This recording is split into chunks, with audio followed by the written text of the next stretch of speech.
Hey all, I heard I heard from the YouTubes that you guys wanted some more Yoshimitsu tips, and you were specific. I'm so proud. You guys are actually suggesting things now. Wasn't that hard, was it?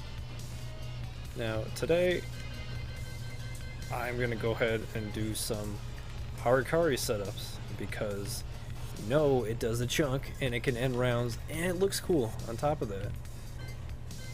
And you can get the crowd hype too if anybody's watching. So now some of them might be a little impractical, but these are all setups that can potentially work depending on the caliber of player you're fighting.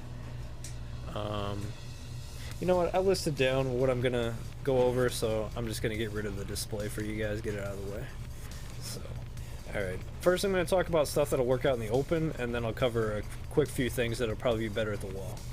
So first off, when you to hit somebody with Harakiri, you have to be backwards. If you're not backwards, you're just gonna stab yourself.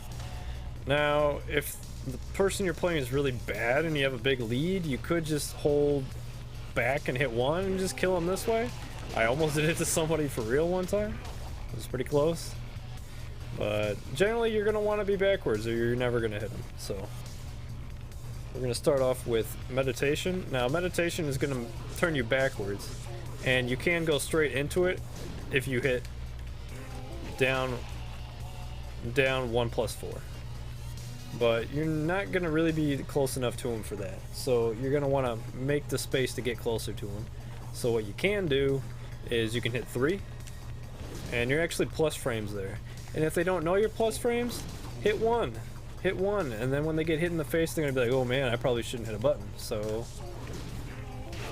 and then skadoosh, they can't block that, and they're gonna be waiting for you to swing or go low, because you could always just clock them in the feet too. So they're probably gonna want to duck if they figure that out, that the elbow is high. So you can definitely catch somebody, bam, and that's that right there. Now, be better at the wall, but you could probably catch somebody in open space with this, because they're not going to be moving too fast probably after they block that. Now, you could also do sidestep 4, because if they want to hit buttons, you're going to keep clobbering them with kin 1+2.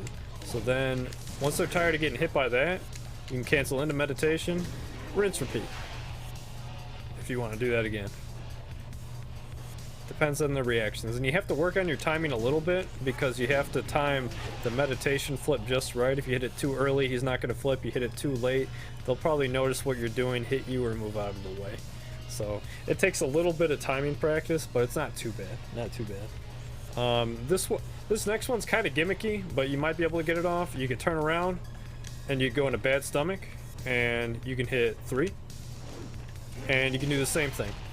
Now, if they do block this, you're not plus after the bad stomach flip, but they're probably not going to know that. A lot of people barely even play Yoshimitsu, so they might just want to sit there, and if they do, again. Now, my favorite, I've been using this for a long time, and it's by far my favorite way to get people. Now, you know you have the 3 string with the flips, but you also have the 1 string that puts you backwards, and you can do whatever if they don't react. Turn around if they're going to swing at you. If they're going to go low, you could hit 3. But if they want to sit there, if they're thinking you're going to do the whole thing, you just... It's forward, 1+2 leaves you backwards. That's my favorite way to get people. Now, this way, this next one, I mean... It's probably not going to catch too many people, but you never know. You go for wall rising 2, and doing just 1 turns you backwards. Now you can't do any of these without your sword, but hey, it is what it is. So you just do wall rising 2, because maybe they're waiting for that second hit to launch, or maybe their reactions are slow, and you just hit them there. I've never tried it myself, because most of the time I fight better players, and I've played them a lot, some of the people I play, so I don't try that. But people that are unfamiliar, yeah, I could definitely see you getting somebody with that one. And finally, when people are scared and they don't know whether to sidestep because you're hitting them with this, or you're hitting them with flashing steel or low spins and they're having a hard time stepping. Maybe they're scared to hit a button because they're afraid of forward, forward, 4. They're going to be standing there. So, really easy way to do it is you just do it. Hit forward, forward, 1+4. End them. Just end them. If they're going to stand there, you know? And before I go into the wall section, that would be basically everything in open space. I mean, maybe somebody's figured out some other methods of setting this up, but this is just what I could come up with for the most part. But a neat little extra thing you could do too, if you have the health for it. Now you can't do this if this is going to kill you. If you have a little bit of extra health, what you can do after a Harakiri is you can hit back and one time for the spin, and you'll do a little extra chunk of damage. Because it's at 2 hits right there. That did 72 as opposed to 60. So you can do an extra 12 damage if you have the health, if you need to close out the round just a little bit more. Granted, you take damage, they're still probably not going to be able to punish you if you didn't happen to kill them. So that's just something interesting to remember if you need a little bit more damage. And I didn't find that out until recently, actually. Probably sometime early in Tekken 7. I didn't know you could do that, honestly. Now, I'm going to go ahead and cover the wall. The wall is going to be short and sweet. I just put it on guard all to make it realistic, so he doesn't really move, but opponent can move out of the way quite often. Now, the wall, it's going to be easier because they're going to be afraid to hit buttons getting put back on the wall. But basically, if you go into 3-4, meditation, if I could do it. It's a little tricky because when you hit down, you want to sidestep, but you got to time it for the move. Man, I'm having a hard time. I was doing it earlier. But you can do Harakiri straight out of meditation, as long as you get the timing right. You have to hit exactly the same time or you'll accidentally get a sidestep. And you got to be really close. It's hard to do, but you could potentially get somebody with it.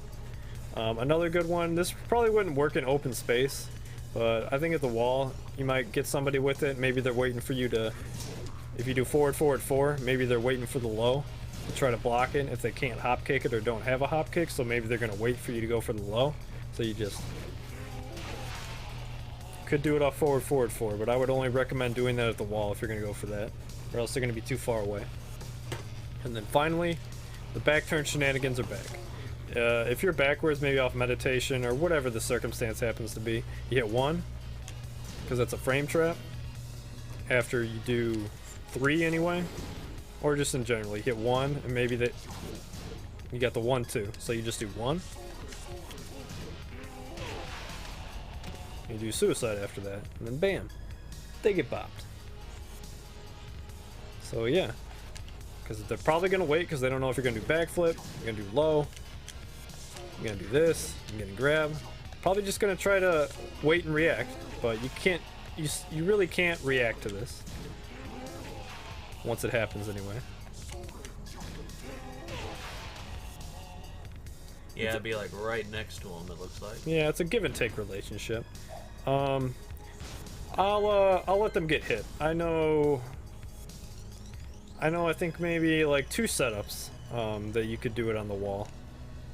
So this one I don't get it too often. I think maybe I've gotten it 1 time. You could do a chunk. That's basically the most damage you're going to get off a forward, forward, 4 if you hit somebody in the wall. There's also a setup, I'll try not to mess it up too bad. You catch somebody with wall rising 2-1, and then you got to do wall rising 2 again. And if they tech roll, you can catch them with that.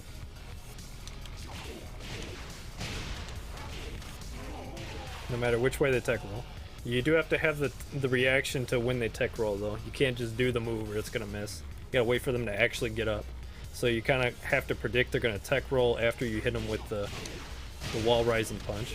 And you have to catch them on the top of the face, basically, right before they're on the ground. So that's two setups I know about. I've seen a combo back maybe in Tekken 6, Tekken Tag for getting the double suicide, because the second hit does OHKO anybody you hit, but it does kill you automatically if you miss. That was only on Kuma. It was only on the bears. I don't know what it was exactly. I can't recreate it, so I don't know any double suicide combos. I'm sorry, guys and girls, but that is gonna be it. That's gonna be your Harakiri setups.